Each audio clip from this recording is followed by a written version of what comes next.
My name is Trevor Getz.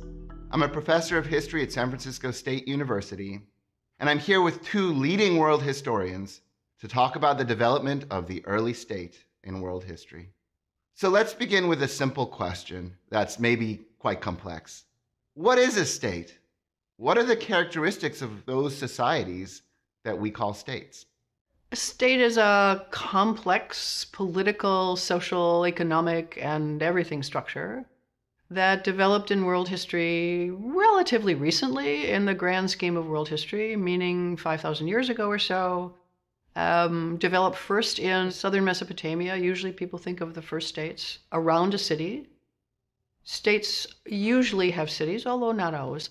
Some historians define states as having certain features like writing and monumental architecture and hereditary monarchy.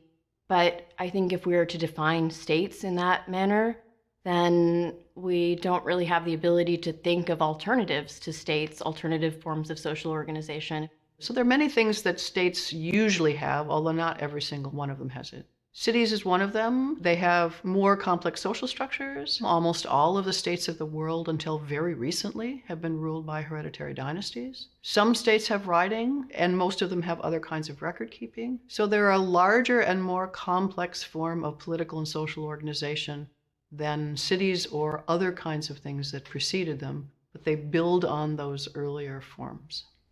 Well, I think most world historians would say the very first state in the world, which we might call a city-state, in other words, is a small state around a city, is in Sumer. So what is southern Mesopotamia, the southern Tigris and Euphrates Valley, the city-state of Sumer. It's a city, it has large-scale irrigation, and gradually it took over through military conquest and through just sort of people moving in and out, it took over the surrounding countryside.